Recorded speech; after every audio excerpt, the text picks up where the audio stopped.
nk'uko bisanzwe biri mu ngingo mpuzamakungu ku bijanye no gukinga indwara z'ibiza, iyo habonetse umwana n'umwe gusa yanduye indwara y'ubukangwe mu gihugu, bisigura ko igihugu kiba kiri mu kiza c'indwara y'ubukangwe. Nico gituma ntangaje icese ko igihugu cacu catewe n'ikiza c'indwara y'ubukangwe.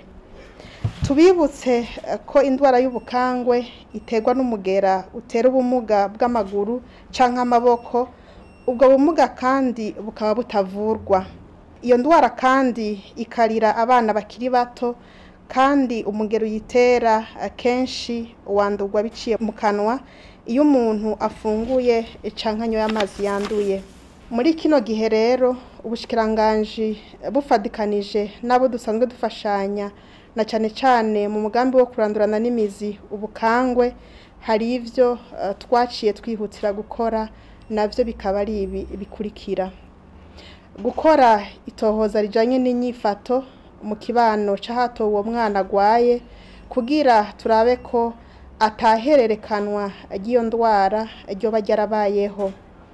Gusuzuma ko hatari ibimenyetso vyotuma uwo mugera ukwiragira ahandi. Kongereza ingufu mu gucungera indwara y'ubukangwe. Mu ntumbero yo guhagarika ikwiragira ry'umugera w'ubukangwe no gukinga kw'ibibondo vyacu vyomugazwa n'iyo ndwara, tugiye gukora ibikorwa bikurikira: gushiraho umugwi wo gukurikiranira ku munsi ibikorwa bijanye no guhagarika iki kiza, gutunganya vyihutirwa isekeza ryo gucandaga abana bose kandi mu gihugu cose, kuva kubakivuka gushika kuba imyaka 7. Naho dutangaje ko hari kiza c'indwara y'ubukangwe, twomenyesha abarundi n'amakungu ko igihugu cacu kubera kwijukira incanco twamaze gushikira urugero rwo kurandurana n'imizi indwara y'ubukangwe. Mu bipimo vyakozwe vyerekanye ko uwo mugera wari uzananye mu gihugu kibanyi ca Republika Iharanira Demokarasi ya Kongo.